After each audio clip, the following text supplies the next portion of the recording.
这个男人正在钻木取火，他不停地加速，手都起泡了，也没见半点火星。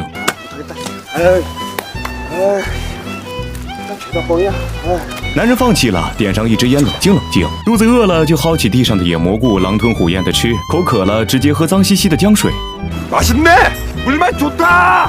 流落荒岛第3天，他认命了。这个岛在汉江中间，3天前他跳江自杀，结果被冲到了岛上。他想回去，可手机进了水，他还不会游泳，折腾半天只喝了1肚子水，桥墩又光又直，根本爬不上去。男人绝望了，他想上吊，可站上去后又没了再死一次的勇气。转念一想，其实待在这儿也挺好，至少欠的钱不用还了，干脆把身份证和银行卡也丢掉。他要重新做人。流落荒岛第7天，他想吃肉了，下河捕鱼，结果一叉子怼到了脚上，没有肉吃点蛋也行。于是他又爬树掏鸟蛋，结果一顿操作只拿到1坨鸟粪。直到这天，他捡到半桶洗衣液，男人乐坏了，他太久没洗头了。可洗着洗着，水里突然浮上来几条鱼，于是这天晚上男人吃上了烤鱼。第2天，吃剩的鱼又毒死了1只鸟，男人吃上了烤鹌鹑。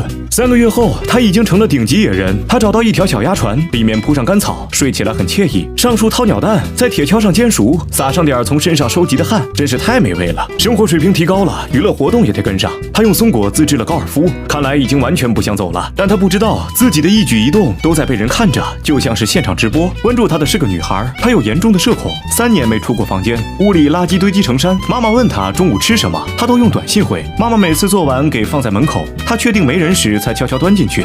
女孩晚上睡在铺满泡沫垫的衣柜，失眠了就捏泡泡。重复无趣的生活里，她保持着一个爱好，摄影。她喜欢拍月亮，因为上面没人居住。她也喜欢拍这座城市，但1年只拍2次。韩国每年2次的防空演习时，整座城市会安静下来。这天，女孩偶然拍到正在上吊的男人，吓得倒在垃圾堆里。到了晚上，她翻来覆去睡不着，忍不住又爬起来看，还好男人没死。从这天起，女孩多了个新爱好，观察这个男人。与此同时，男人捡垃圾时捡到了一袋炸酱面袋子，里面只剩下1包调料，可是包装袋上的炸酱面太诱人了，酱汁浓郁，面条 Q 弹。他实在想不到一碗炸酱面竟然有这么大的魅力。这天晚上，男人做梦都是炸酱面，醒来不停地闻包装袋，他真的太馋了。于是他决定亲手做面条，收集来各种植物的种子，放进头盔捣碎，加点水搅和搅和。可这黑东西根本没有粘性。忙活了1天，晚上还得继续吃烤鱼。男人开始不断思考，怎么才能做出1碗面条。这天，他看到满船的鸟屎，顿时来了灵感。如果鸟儿吃了庄稼，那么它们的屎里肯定有没消化的种子。男人立马行动，没想到有一天刮屎也这么开心。他在岛上找了块肥沃土地，先开垦成田地，还用自己的西装扎了个稻草人。从那以后，生活有了奔头，他开始规律生活，积极吃饭，努力锻炼，每日耕田。这天，男人在捡垃圾时意外发现了一个漂流瓶，拿出里面的纸，上面写了一个 Hello。他突然想起自己在岛上也写过一个 Hello， 难道有人发现了他？男人决定回信。他在沙滩上重新写下 How are you？ 这个瓶子就是女孩扔的。过了3个月，终于等来回信，女孩高兴不已，觉得像是跟外星人取得了联系，马上写下纸条回复 Fine thank you and you。与此同时，女孩也发现了他似乎对炸酱面有执念，于是鼓起勇气给外卖员打电话，给男人点了全部口味的炸酱面。当外卖员跋山涉水进入小岛，两人都惊呆了，看着近在眼前的美食，男人吞吞口水，又原封不动地退了回去，还让他给女孩带句话：炸酱面对他来说代表着希望。希望，女孩已经很久没听过这个词了，她像是受到了某种鼓舞。3年来，女孩第一次打开房门跟妈妈对话，还向她要了一把玉米种子，她要学着男人把希望播种。不仅如此，女孩也尝试搬出衣柜，睡在洒满月光的床上，一切都在慢慢变好。另一边，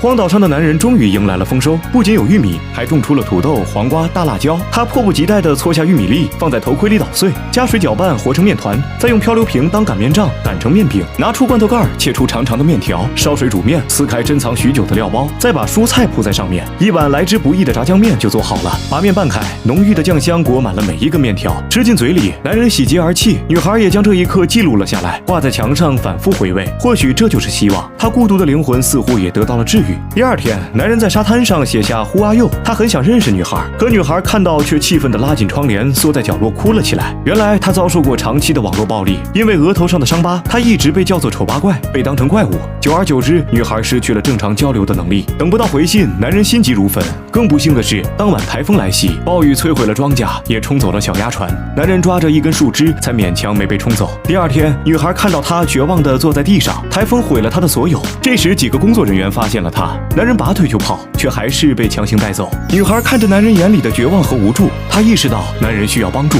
女孩莫名就有了冲出家门的勇气，穿着睡衣一路狂奔，在街道上奋力寻找。另一边，男人被扔在了大街上，重新回到人类社会，她却不知道自己能去哪儿。看了一眼首尔的大楼，如果从那儿跳下来，应该不会再有意外。于是她上了公交车。女孩顺着打听到的线索，一路追到了公交站，可还是晚了一步，公交开走了。女孩用尽全力追赶，还是追不上。她大哭着停在路边，喘着粗气，正要转身回去，突然防空警报响起。在这期间，所有车辆必须停下，希望再次燃起。这一次，女孩笑着走上公交车，她来到男人面前，鼓起勇气介绍自己。